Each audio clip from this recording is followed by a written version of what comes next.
بسم اللہ الرحمن الرحیم۔ قیام پاکستان 1947 عیسوی تا 1958 عیسوی۔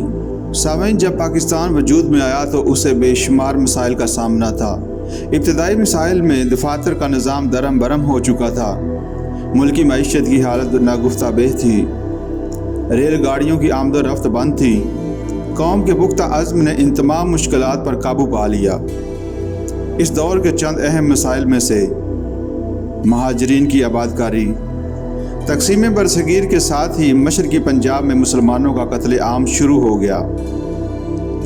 مسلمان مہاجرین کے لٹے ہوئے قافلے بڑی بے سر و سامانی کے عالم میں پاکستان میں داخل ہوئے۔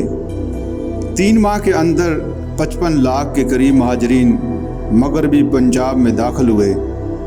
ان لوگوں کی آباد کاری اور ان کے لیے ابتدائی ضروریات زندگی کی فراہمی ایک سنگین مسئلہ تھا، تاہم مقامی مسلمانوں کے اصرار و تحور سے یہ مسئلہ تو حل ہو گیا۔ ہندوؤں کی متروکہ جائیدادیں مہاجرین کو دے دی گئیں اور زراعت پیشہ لوگوں کو زرخیز نہری زمینوں پر آباد کیا گیا۔ اس کے بعد مسئلہ کشمیر میں مسلمانوں کی بھاری اکثریت ہے۔ برصغیر کی تقسیم جس اصول پر ہوئی تھی اس کی روح سے کشمیر پاکستان کا حصہ تھا، لیکن لارڈ ماؤنٹ بیٹن اور ہندو لیڈروں نے ایک سازش کے تحت حد بندی کمیشن کے ذریعے گرداسپور کا علاقہ بھارت میں شامل کرا دیا۔ حالانکہ یہاں مسلمانوں کی اکثریت تھی، مقصد یہ تھا کہ اس علاقے کے ذریعے بھارت کی سرحد کشمیر سے ملا دی جائے۔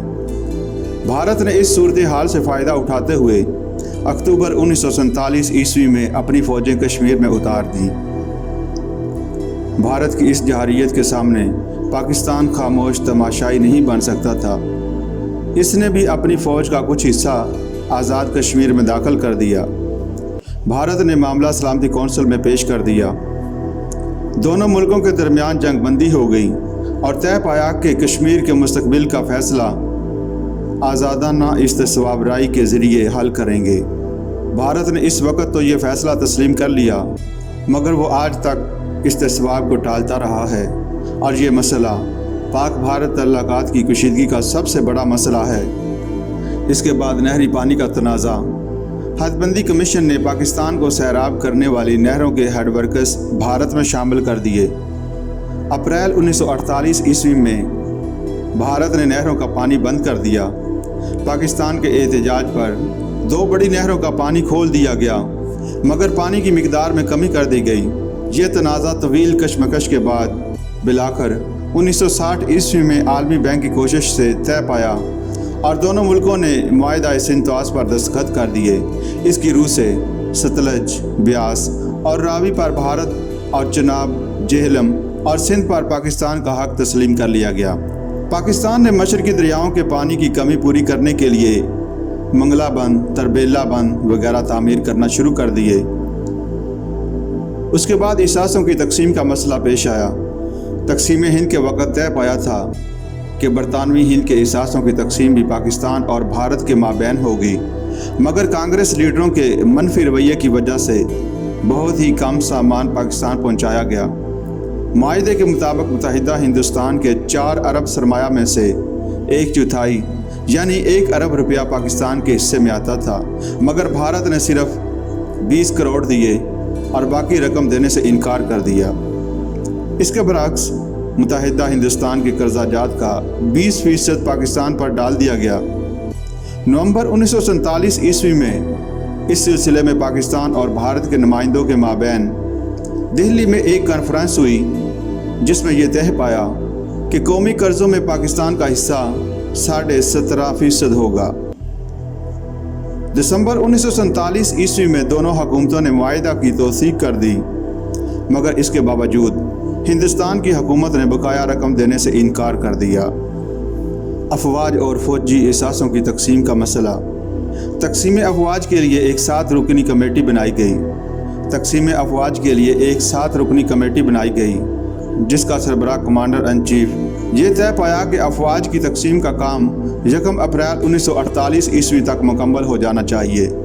افواج کی تقسیم کے ساتھ ہی یہ طے پایا کہ متحدہ ہندوستان کے فوجی ساز و سامان کا 1/3 حکومت پاکستان کو ملے گا۔ تقسیم ہند کے وقت اسلحہ بنانے والی تقریباً تمام فیکٹریاں تجارتی علاقے میں تھیں۔ فوجی ذخائر کے ڈپو بھی انہی علاقوں میں تھے جو بھارت میں شامل ہوئے۔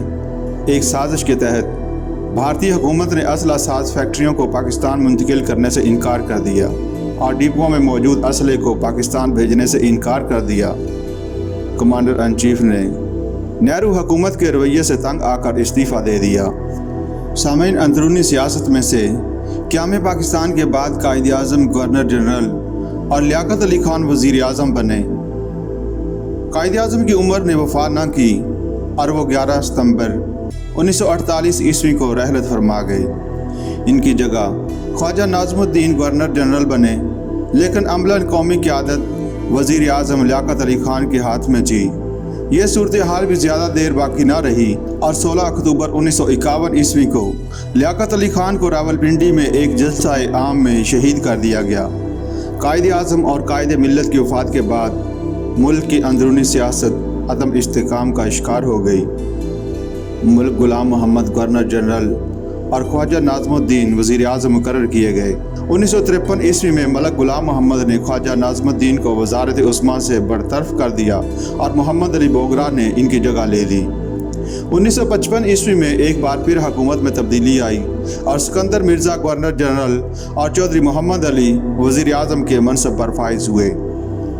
پھر سکندر مرزا کی سیاست کے تحت چودھری محمد علی کو مستعفی ہونا پڑا اور یکے بعد دیگرے حسین شہید سہروردی، ابراہیم اسماعیل چندریگر اور ملک فیروز خان نون وزارت عظمیٰ پر فائز ہوئے، مگر کسی کو جم کر کام کرنے کا موقع نہ مل سکا۔ قیام پاکستان کے بعد ضروری تھا کہ جلد از جلد نیا آئین بنا لیا جاتا، مگر ایسا نہ ہو سکا۔ آئین سازی کی رفتار نہایت سست رہی۔ وقتی طور پر 1935 عیسوی کے قانون کو مناسب ترمیم کے ساتھ جاری رکھا گیا۔ اس سلسلے میں ایک اہم قدم قرارداد مقاصد کا منظور کرنا تھا۔ اسے لیاقت علی خان کے دور میں آئین ساز اسمبلی نے منظور کیا۔ اس کی روح سے خدا تعالیٰ کی حاکمیت تسلیم کی گئی اور اسلامی قانون کے نفاذ کا عزم کیا گیا۔ آئین سازی کے لیے آئین ساز اسمبلی نے مختلف کمیٹیوں اور سب کمیٹیوں کی تشکیل کی۔ ان میں سب سے اہم کمیٹی بنیادی اصولوں کی کمیٹی تھی۔ اس کمیٹی نے یکے بعد دیگرے 3 رپورٹس پیش کیں۔ آئین سازی میں تاخیر کی بڑی وجوہات: صدارتی یا پارلیمانی نظام حکومت، مرکز اور صوبوں کے اختیارات، سیاست، اسلام کا کردار، فیڈریشن کے ڈھانچے پر بحث تھی۔ بالآخر پورے مغربی پاکستان کو ایک یونٹ بنا کر ایک صوبے کی تشکیل کی گئی اور دونوں صوبوں مشرقی اور مغربی پاکستان کے درمیان مساوات کے اصول کو اپنایا گیا، جس کے نتیجے میں 23 مارچ 1956 عیسوی کو پاکستان کا پہلا آئین بنا۔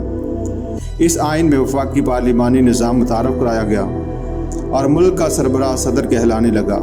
دفاعی معاہدے کا مسئلہ بھارت سے مستقبل خطرے کے پیش نظر اس دور میں پاکستان مغربی بلاک کے 2 دفاعی معاہدوں میں شریک ہوا۔ پہلا معاہدہ معاہدہ بغداد کہلایا۔ اس میں پاکستان، ترکی، ایران، عراق اور برطانیہ شامل تھے۔ 1958 عیسوی میں عراق میں فوجی انقلاب آیا تو یہ ملک اس معاہدے سے الگ ہو گیا۔ باقی 4 ممالک نے اس معاہدے کا نام بدل کر سینٹو رکھ دیا۔ دوسرا معاہدہ، جسے عرف عام میں سیٹو جنوب مشرقی ایشیا معاہدہ کہتے ہیں، جنوب مشرقی ایشیا کے دفاع سے متعلق تھا۔ اس میں پاکستان، امریکہ، برطانیہ، فرانس، فلپائن، آسٹریلیا اور تھائی لینڈ شامل تھے۔ اس کا مرکزی دفتر بنکاک میں تھا۔